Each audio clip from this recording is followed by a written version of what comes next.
There are many dangerous animals in the world that you most definitely would not want to get close to under any circumstance. Generally, these types of animals all have a few common factors which keep people away. They have razor-sharp teeth, claws as sharp as knives, and a ferocious instinct which would see them attack anything they could perceive as food.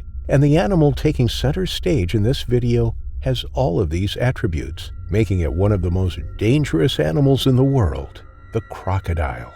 In Indonesia, there are two specific types of crocodile which lurk in the waters around the country's islands: the saltwater crocodile and the New Guinea crocodile. The saltwater crocodile is actually the largest reptile on the planet, preferring the warm waters of the Indonesian islands and its rivers. Female saltwater crocodiles can grow to an average of 10 feet, 3 meters long, and weigh 330 pounds, 150 kilograms. However, male saltwater crocodiles can grow to be significantly bigger, getting to be up to 23 feet, 7 meters long, and weighing up to 2,205 pounds, 1,000 kilograms. Definitely not an animal that you want to mess with.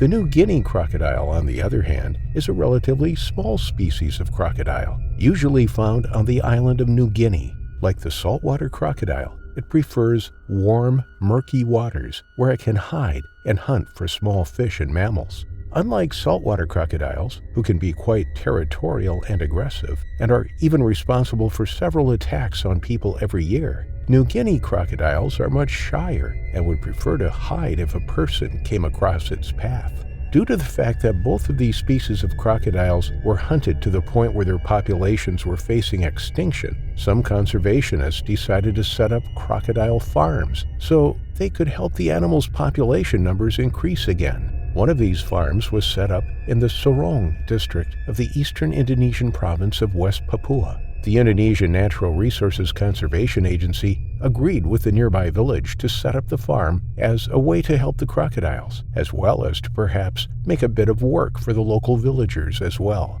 At first, a lot of the villagers were hesitant at having a farm of dangerous crocodiles so close to them. They did not want the reptiles to cause any trouble or start wandering too close to the village, as they feared that the large beasts could possibly start attacking their livestock and, in a worst-case scenario, maybe even the people living in the village themselves. However, after a bit of negotiation, they eventually agreed to let the project go ahead as long as the animals didn't interfere with the villagers and their way of life.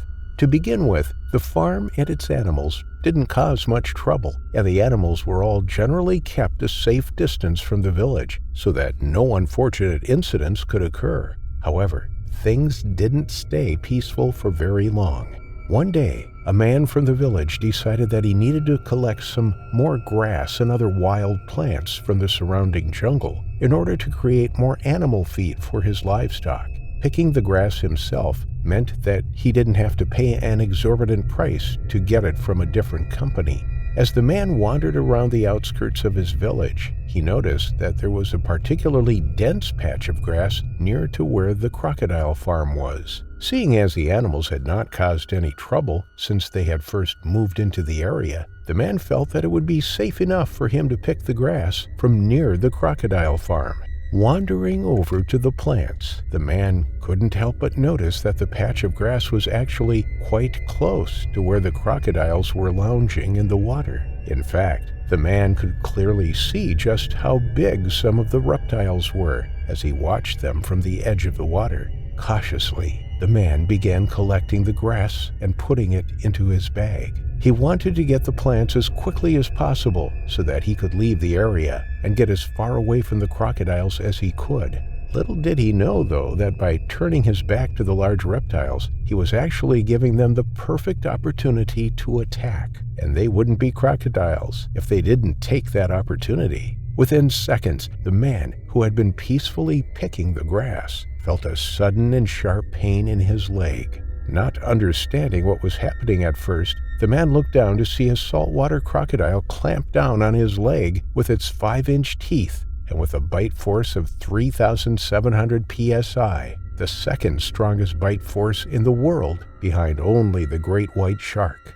It only took a few seconds after the man understood what was happening before the crocodile yanked back on the man's leg and started dragging him into the water. The man tried his hardest to escape the jaws of the hungry reptile, even going so far as to kick the crocodile in the face with his other foot.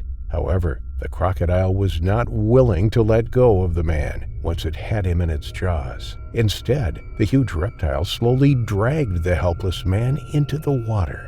Seeing that his escape plan wasn't working, the man began calling for help. He knew that there were people working at the crocodile farm, and he hoped that if one of them heard him, they would be able to help him escape the animal with as little damage to his leg as possible. Seeing that no one had seemed to have heard him, though, the man continued to thrash about in the water whilst calling out for help. He hoped that if he kept fighting for his life, someone would surely have to hear the commotion he was making and come to save him. Thankfully, his plan seemed to have worked, as one of the farm's workers heard his cries for help. The worker rushed over to where the man was and was horrified to see the incident that was taking place. He was frozen in shock and didn't know what to do in order to help the man who was being attacked. However, before the worker had the chance to do anything, the crocodile suddenly went into a death roll. This is a move that a crocodile does to drown its prey before eating it. The worker couldn't believe his eyes, and after a few minutes of seeing nothing but the thrashing of the animal and the man who was caught in its jaws, the man suddenly stopped moving. It was at this point that the worker knew that the man was no longer alive. After alerting the rest of the farm as to what had happened, the workers managed to scare off the crocodile and retrieve the body from the water. They then returned to the village, where they had to break the news to the man's friends and family. Understandably, the entire village was outraged when they heard what had happened. Their worst fears had come true, and they wanted to blame someone or something for the tragedy which had occurred. They gave the man a proper burial, and then the rest of the villagers armed themselves with anything that they could find: bats, knives, and even hammers. They then stormed to the crocodile farm, intent on destroying the place once and for all. Sadly, their main goal was to get rid of what they perceived as the danger, meaning all of the crocodiles. After destroying the farm's offices first, the villagers then went on to attack the crocodiles. Eventually, after everyone had calmed down, the villagers all went back to their homes. They left behind a pile of carcasses in their wake, with 292 crocodiles being brutally slaughtered. Whilst the villagers might have felt safer after getting rid of the reptiles, not everyone was as happy with the outcome of what had happened. The Natural Resources Conservation Agency decided to coordinate with police efforts to investigate the incident so that the people could be brought to justice for destroying so many animals with no authority to do so. Sometimes when an animal attacks a human, it's difficult to remember that they do not think like us. Whilst humans act on feelings and emotions, animals are more instinctual. If they see an easy meal, they will try and attack it so that they don't go hungry. There is almost never a personal reason for an animal to hurt a human, and sometimes people need to remember that before they act irrationally and do something they might regret later on, like the villagers in this story. The man who fell victim to the crocodile was never named in the reports out of respect for his family. The men who killed the 292 crocodiles were put into prison shortly after the incident by police, and their sentence was never disclosed. A terrible ending for everyone involved in the incident, especially for the innocent man who met his terrifying final affliction to a ferocious crocodile.